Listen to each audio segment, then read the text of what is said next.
And welcome back to the Off the Clock Show and the home of Just the Tip, the original, with your hosts, Shawn Gervais from OrbisX and Marty, Mr. Marshall Hills, from Finance Policy Podcast and hyperClean Car Care Products.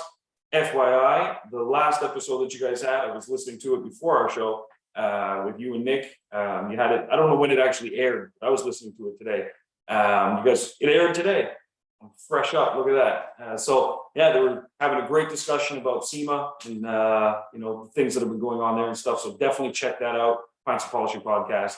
Yeah, thanks. What are we sipping on today there, Marty? I'm just going with the old traditional. All right, yeah. A little rum and coke. That's it. Coke. Hey, consistency, right? When it works, it works. Yeah. And me, just a little bit of rum. That's it. And I was feeling kind of festive, like I want to go to Cuba again. So we're looking at some tickets right now. I might take a break, just a little downtime, and then plus we have some friends out there that are really going through it after the storm. Oh yeah. And, I want to load up a couple of suitcases, bring it down for them, and help them out. Basic shit, stuff that we take for granted here, like socks. Like for them to get stuff is tough. Yeah. Got to do some good in the world. You know what I mean? Nicely done. Nicely done. Thanks, man. Thanks. Yeah, I remember one year when we were living in the Caribbean, one of the nearby islands got hit by a hurricane. It passed by us, didn't do too much damage to us, but then it just smashed. There's a little island called Dominica.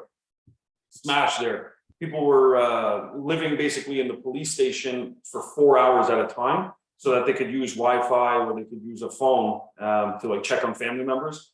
And then once we heard about it, and we heard there were moms with newborns and stuff, basically just in the jungle trying to just survive. We sent over a plane, me and a buddy of mine down there, get another business, and we sent over a plane, $20,000 of provisions, diapers, just random stuff, and it's good karma. Comes back to you, but also you got to help out people when they're in need, So anyway, I don't know, maybe go down that train, but here we are. So. Yeah, but how was your weekend? Roller coaster. It was a roller coaster. Okay. Yeah. More picanha? Please tell me no. I'll be so jealous. No picanha. Okay, good. Yeah, Every time I say that word, you smile though. Well, we did make some really good wings again on Sunday night, and Nice. she made some I couldn't even tell you what this thing was, man. I had to send you a picture. Some type of sausages they have, and then some grilled onions with it. But then something I don't know. This other I have no. It looked like I don't even know. Never mind. I can't even. I'm just butchering 50 seconds of dead air. I don't even know what it was, man. I don't even know how she made it. I'll just send a picture to you. Okay, wicked. Yeah. Me, I love food, so I'm big on food. Yeah. Like I said, I don't even know what it was, but shit, yeah. I mean, it was like I said, it was a good weekend. What'd you do? She's Brazilian, I think, right? Yeah. Yeah. Okay. Do you ever drink caipirinhas or no? Oh yeah. Oh fuck, it's so refreshing, huh? Yeah. Oh my god, man. Yeah. We on the first I think it was the second date over to my house where we cooked some food. We made caipirinhas together. Nice, no way. And every once in a while she gets in the crew to grab one. We had one we went out about a month ago, went out downtown and had some sushi out on the balcony, really nice little place downtown, and then went out for drinks afterwards. And we found a bartender at this cool little place that knew how to make a caipirinha. So nice. He did a good job too. Oh, that's blessed. It's one of those drinks that you can really butcher it. You can. Oh yeah, because the second after I nailed it the first time, of course, right? Second time over I got nailed it. I was like, fuck yeah, I did. But then after that, man, I haven't been able to make one yet. I've tried 2 or 3 other times. And I still haven't, something I did that night was right. Yeah. Afterwards, whatever. Yeah. That one magical night. Yeah. Man, yeah. Maybe a little bit more than the tip on that one. Yeah. That was the full. That's next morning you need a wheelchair. That's what. But my weekend was pretty noisy actually. It was on my end. It was calm, everything. I'm almost finished the new garage, which is nice. And then I can start doing some product videos, stuff like that. But we had about 18 kids here. So we had what we called Friendsgiving. So for our daughter, she missed Thanksgiving with her friends and stuff because they were all at their families. Our Thanksgiving is a little earlier than you guys. And so we did a Friendsgiving. So all their friends came over, and then for our young one, you know, she was feeling left out, so we invited a bunch of her classmates as well. So there was literally about 18 kids here, all girls, screaming top of their lungs, and like, fuck, I went downstairs to try and find some peace of quiet. Pool tables being used by like 9 kids. Go to the theater room. There's like 5 kids watching a movie in the cinema. I'm like, Jesus Christ. Go outside. There's a bunch of kids sitting in my patio with the fire going. I'm like, come on. There was just kids everywhere, man. I felt like I don't know if you remember that movie. I think it was Eddie Murphy. It's like Daddy Daycare or something. Oh yeah. Yeah. Old school, man. Old school. Yeah. So, but what I did is I went in the garage. It's quiet, and I said, you know what? This would be a good time. So I started doing a little bit more work there and getting stuff set up. So got all my stations to like hang up the polisher and stuff like that. So yeah, it's gonna be nice. Oh. Next step is paint, and then I can start laying down some products, which would be nice. But, Hey, so yeah. I found this pretty cool post the other day.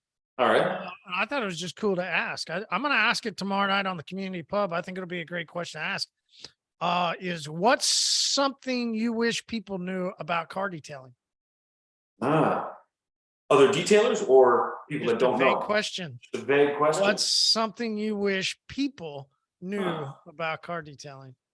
I'd say that it's essential. Yeah, that's what I'd say. And for a lot of reasons, essential can be something different to each person. There's obviously the clean aspect when things are cleaner. You know, like you got to think long term, right? You're in this little cabin. A lot of people, when they drive to work, for example, just to commute back and forth, it's like an hour and a half every day for some people. You're just trapped in this little box, you know, and especially here where we winter, your windows are rolled up most times. The air quality is really important, but it could be other things too. Like for me, essential would be the fact that keeping it clean. When things are clean, it's the reason why we shower, shave, and all that kind of stuff. When you feel better, you know, you're just more productive generally. And so, you know, if you get in a dirty car, head to go close a deal or something, let's say you're a realtor, how are you going to feel mentally when you get out of the car? So it's just, I think the fact that it's essential for a lot of ways. Some people look at it like an unnecessary luxury, you know, and I'd say I wish more people knew it was essential just for their own benefit. Like I'm great at sales, so I'll sell the fact that it's essential, but I wish people understood that aspect. Yeah, I'd say for me, mine would be, I wish people realized how satisfying it was. And I thought of it in 2 ways. One is the way that you just talked about, like it's very satisfying to ride around in a clean car. It is. Yeah. You know, that song, Catch You Riding Dirty, you know, back in the day. So when I had my car wash, the main partner that I had that we really worked together on this, his name was David Davis, and he was the CEO of Leap Communications, which owned Cricket before it was sold to AT&T. Wow. And so he's basically, as his head role, he basically was the main part of working, you know, heavily developing it through the country, right? Wow. So he's a great partner to have.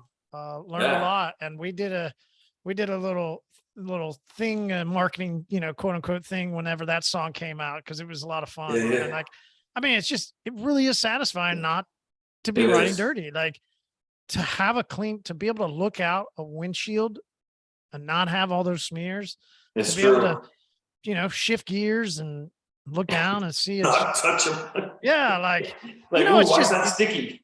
Yeah, it's very satisfying. That's true. But then it's also, there's a lot of times I'm working here and I just go, damn, I just need to go out and clean my Jeep. Like I just need 30 minutes. I need an hour. It's a little bit of my way of getting mentality. It's kind of mental, right? Like, and that's why I found it so satisfying when I was a full-time mobile detailer. Like I love to clean stuff. I'd love to be able to take it from the dirty. I can get that instant satisfaction, that instant thing where I can go, oh, wow, clean to dirty happens quick. You know, with my ADD, I can just, you know, and I'm just all over, right? And I'm just loving those instant gratifications. So for me, I'm going to use the word satisfying. I think people, they really clean their cars. They realize how satisfying it was for their car life, as well as people that just like to clean stuff. It's extremely 100%. Satisfying to clean your car. Yeah, it's true. Yeah. And the more you do it, the easier it is. You know, if you wait, 6 years, nightmare. But I think too, like anytime I felt like buying a new car, my father-in-law, when he was here, he would always tell me, he's like, anytime you feel like that, go clean your car. He said, you clean your car, you're going to fall in love all over again. And it happens, like even, you know, when we bought the new truck, a couple months down the road, you know, kids in there, starts to get a little dirty. I start to be like, geez, you know, maybe I should just trade this one. You know, it's like the brand new, what am I doing? So it's like, oh, okay, go outside, clean it up, and then you fall in love all over again. And I think it's a good feeling, but the process of it too. Yeah. And it's not difficult. I mean, I know there's people out there that would argue that. And then there's people that say a 5-year-old can do it, and it goes back and forth. But I think it's a mix of both. I personally, I would agree that a 5-year-old can do it, and I'll tell you why. After seeing a video I just watched, like maybe an hour ago with my daughter, the show, I think it's called The Secret Life of Pets or something. It's not the animated cartoon. It's a documentary on Netflix. And they were teaching these rats how to drive this little electric car to go to the fastest place to get water and cheese in this little maze. I'm like, man, if they could teach that rat to do that, maybe it's true. If I could detail a car. But who knows? Because I met some 30-year-olds that struggle with tying their shoes. So I mean, hard to say. But yeah, that's okay. So that's a good post. Yeah, and, satisfying for me, essential. Yeah, but I think it kind of falls in the, you know, there's a lot of overlap there. Because absolutely. Yeah, absolutely. For me, I saw a post. Well, it was a post that was sent to me. A guy had a question. A question was posed, and then this guy was asking me a question based on that question. And the question was, the original post was, if you had $10,000 tomorrow, like it just showed up in your bank account, what would you do for your business and why? And so he had asked me as well. And my response to him was basically, well, you know what, first, let me get your feedback on it. So essentially the question was, $10,000 shows up in your business account tomorrow. It's a gift, I don't know, from the gods or whatever. And what would you do with the $10,000? And what's the reason? I would hire a content creator, make shorts and YouTube videos, and then put a shit ton of money behind all those videos that were made and do strictly a YouTube new marketing campaign. That's nice. Yeah. YouTube shorts really are killing it. Yeah. They, yeah. I haven't been doing any myself, but I've been hearing that's where like fastest way to grow an audience, get exposure and stuff like that. But you know, it's not like it was when TikTok launched. Okay. You know, as TikTok really launched and got moving, I mean, you could hit 50,000 views on pretty much anything you did. It just, you were constantly getting a shit ton of views. It's not that way, but it is a way that, you know, for people like us and myself, that I just haven't been a YouTube guy in a long time. Remember, I built the channel in 2010, 11, and then sold it. I just never got back into YouTube. So what shorts did for me and then for hyperClean is it gave us an avenue to get back into YouTube. We go, okay, great. We can do shorts, but to do a YouTube channel now, much different than it was, you know, even 2 years ago, 5 years ago. I mean, you've got to really invest into cinema photography. You got to invest into somebody doing it. You got to get somebody to edit. You got to do voice. I mean, there's so many things. I spend a lot of my weekend times that, you know, it's just hanging out. If you got an hour to chill in between stuff, I've now started spending time on YouTube.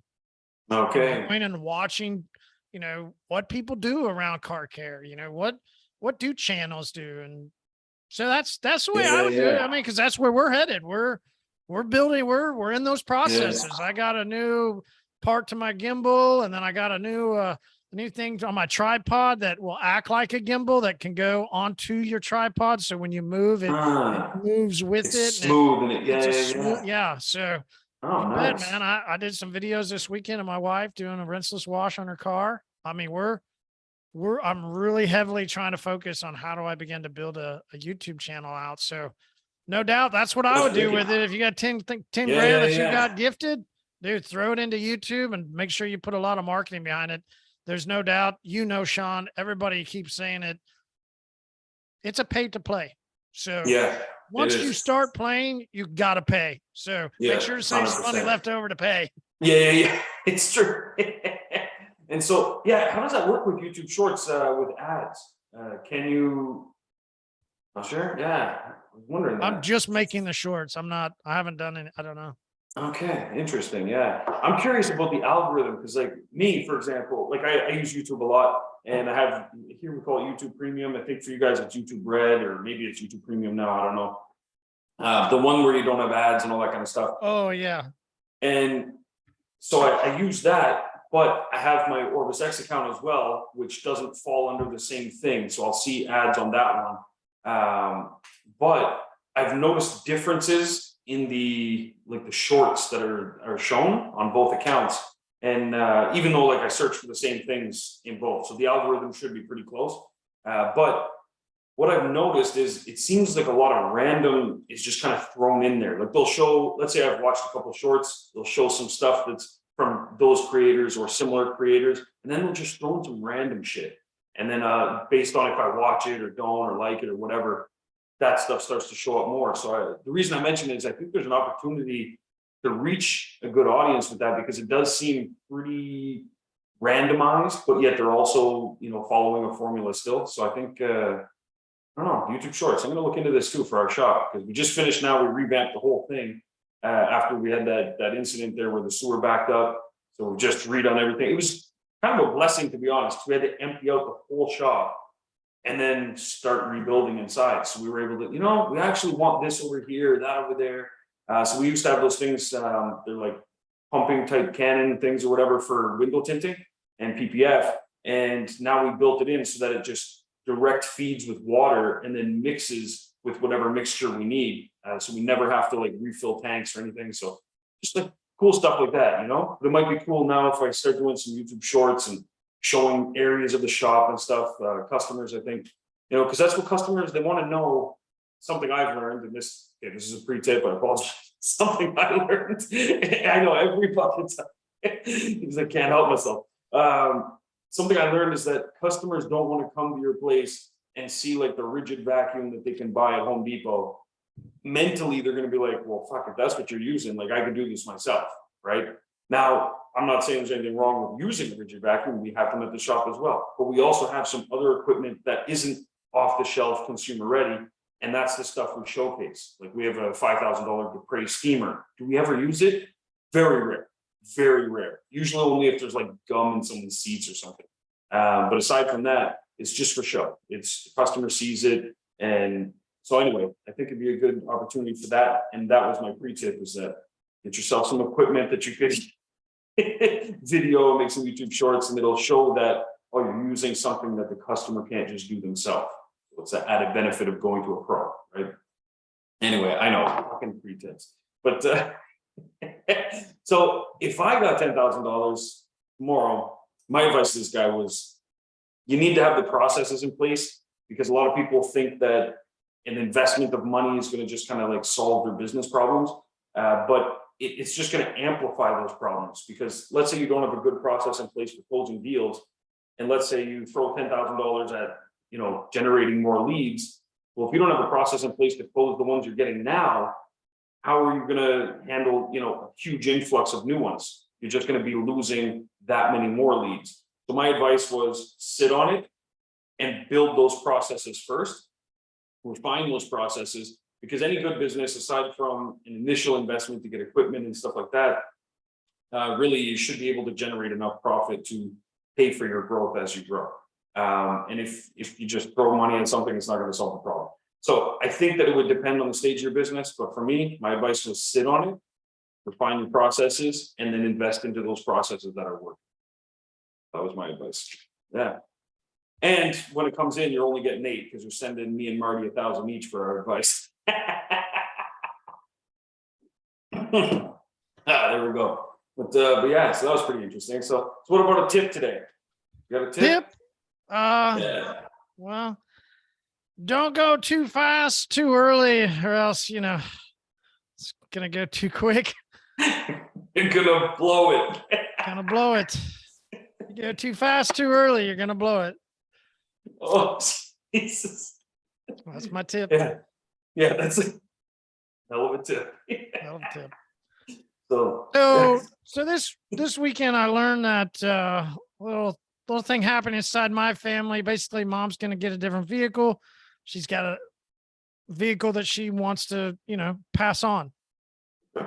Great, mom. You could get it traded in. Cool. They're probably not going to give you much. Why don't we just give you that cash? It's not going to be much, and we'll take the vehicle. All right. My wife has been looking for a car, new car for her, and she's been doing pretty well, right? Started her business. Yeah. You know how it goes, right? Like Yeah. started Yeah. my business a year ago. I'm doing okay now, and like I want a car. Like, and she needs a different one. She does, but does she need what she really wants? And that's what Uh, I've been trying to work with her on. Like, yeah, I get it. That's a really nice car that you're looking at. She needs an SUV, so whatever, but it's really nice. Maybe it's a bit early to go that hard. yeah. Your Pace business yourself. is still only 1 year in. You've got, which I've talked to her about with the economy. You're going to have people she's got some people that she's losing, right? Gonna Now happen. can get this other car. And I go, you got this other girl that you want to bring in. How much would it benefit your company if, the thing that is around here with housekeepers and, maybe it's detailers have asked this question and I don't recommend it whatsoever. If you're a mobile detailer, you need to own the vehicles. Do not try and attempt to have one of your guys drive their own cars. Horrific advice. House cleaners, for some reason, once they start getting multiple team members, that's the way a ton of them are here. They have their own people. And when she used to work for a house cleaner, that's what she did. She drove her own car. So I go, listen here. You don't need, right? You just want. What would your business benefit if we took this other car, then you gave one of your cars as a company vehicle to the team lead so that you don't then have to pay her as much, because that's what they end up doing, right? You're going to have to pay somebody more for driving their car. Like, you keep the responsibilities, the liabilities, the insurance, you keep all that. It's our car. She drives it when she gets here to work, and she drives it as a company vehicle to take the other girls around. And then you have another company vehicle that you use as a second team. And then you start to put some money back so that you can put a really, really good solid down payment next year. On the car you really want. 6 months, a year, start to plan for it, but don't go too hard too early, because she goes out and buys this really awesome. Let's say she's got a $500 car month payment. That's not, that's probably even below average for most people, but let's just say it's about a $500 payment. Plus you got insurance and all that. Like, what does the flip side look without the $500 into your business? And you got somebody else that you're not having to pay as much, and they're running a whole team with your vehicle. You're using Generating this asset. more. You're using this asset to help stable your business. You're not grabbing too much early. You're keeping your business going. And later, as you start to pump more, it should produce a better end result than 100%. starting too hard and blowing it too early. 100%. Yeah. And that's solid advice. Absolutely. And I think that every business should take a look at that kind of, because we all have things that we want, obviously, right? And sometimes they're not even personal. Sometimes they're things for the business. Like, oh, I would really love this or love that. But the goal should really be staying as nimble as possible and investing back in your business in ways that will produce revenue. And so generating a team like that, that's going to be a lot more solid. And then if there's some harder times or something like that, well, at least, okay, that team's in place and that structure's there. But also I think it's a good way with a new business, especially. She's 1 year in. So solidifying a huge clientele is the way to go. And the fastest way to do that is representatives. Boom, boom, boom. So you've got your teams out there, each one of them generating happy customers every single day. Now your client list, it's just growing. And that way down the road, you get whatever kind of car you want and you won't even feel it. And smart, solid advice. Yeah. I hope she does that as well. And doesn't come home and surprise you. Like I said, up and down weekend. Yeah. That part of the conversation It's the roller coaster. go up, right? Yeah. I think she's going to take it advice. I mean, it would be dumb for her not to. And as the husband, I would probably eventually step in and go, Like, Yeah. hey, Hey. I've suggested this. I've been very nice about this. Yeah, but now it's serious. Yeah. Yeah, no, 100%. No, that's good though. Yeah, solid advice. So on my end, so my advice is twofold. One, I was watching a clip, watching some basketball highlights. Fuck, man, these guys were just moving down the line, just passing the ball. It was just amazing the shit they were doing. And then they get this guy set up after all these passes and everything. And the guy goes and misses the 3-pointer. And I'm like, fuck, man, you guys spent so much time in this fancy ball work. You know what I mean? And you can't put it in the net. Or the guys, right now it's NFL, and I mean the games are great. We're having a lot of games. What happens is you get to those last 5 minutes, those last 2 minutes, like it's a lot of scoring. And the worst though, right? Everybody on the team does everything great and gets down for the kicker. Fucks it all. Yeah. Yeah, exactly. And that's where my one tip is. Sometimes it's best to just make sure you get the job done and forget all the fluff and the fanciness, because oftentimes you're just going to follow those, right? And so in our business, for example, we focus on very much being streamlined and taking care of exactly what the customer wants and pumping cars out, and literally just, it's a business churning that over. And it's the main reason we ask the 3 questions. We say, what are the 3 things, or sorry, the 1 question about 3 things. What are the 3 things you want us to focus on during your appointment? Those are the first things we start with. Then everything else are things that we knock off if there's time, but we allot a certain amount of time. And I see so many times where, there's posts online. Someone will say like, oh, the customer messaged me after a couple of days and they said I didn't, vacuum out this or didn't, clean their cup holder or something. And then they're always asking like, what would you do? I'm like, well, you failed to do that when they walked in. It's like, hey, what parts of the car bother you? And then focus on those key things. If you know every customer is looking out the windshield as soon as they get in the car, make sure the front glass is super clean. You don't need to spend as much time on the rear. Maybe, they're going to look out that way, but assess things, So we look at things like if the customer's car is tinted, for example, okay, well, you can get away with a few more things. So focus on other areas if the car's filthy in other places. But so that was my one that I thought of when I was watching these highlights. But my main tip, it's actually kind of a cool sales strategy of sorts. A lot of people have trouble. You just said main tip. So did you literally pre and then pre-tip again? I did You double pre-tipped? I double tipped. No, you didn't double tip. You double pre-tipped. Yeah, I double pre-tipped. Exactly. It's a little much to handle for some people, but so a lot of people have trouble breaking the ice. Speaking of tips, a good way to start a conversation, and so this originally starts off with picking up chicks. So hey, a lot of guys are intimidated to go talk to a girl. So the way this works is you just walk up to the girl you want to talk to, and you ask her an A or B question. So it could be something like alcohol or marijuana. No matter what her answer is, you disagree with her. So she's like, well, marijuana, alcohol is worse. It's like, really? I don't know. I think marijuana is worse. And then you just instantly start that dialogue and she'll be like, well, no, it's, alcohol is worse for your liver and this and that and stuff. Well, I don't know. My uncle was an alcoholic until he was like 50, never had any liver problems, and then, but he had no brain. She's like, oh shit, sorry to hear that. And it was because of marijuana. You just disagree with it, but it strikes a conversation and you can say, listen, I'm just messing with you. No, you've done this a few times. Yeah. It may have happened, but then that's how we get so many tips out of you and pre-tips, huh? And doing I was just giving out pre-tips everywhere. Everyone gets a pre-tip. But basically then you straight into saying like, listen, I'm just kidding with you. I totally agree, but let's get down to business, and you start talking. And so with a customer, you can do the same thing. You can reference another customer, whether it happened or not. And you can say like, hey, I was just talking to, this guy, Joe, and we were having this little debate about whether, wax or ceramic coating is better. And I wanted to get your opinion. What do you think? Which one's better? And get their feedback based on what they tell you. They're going to kind of be selling themselves without knowing it.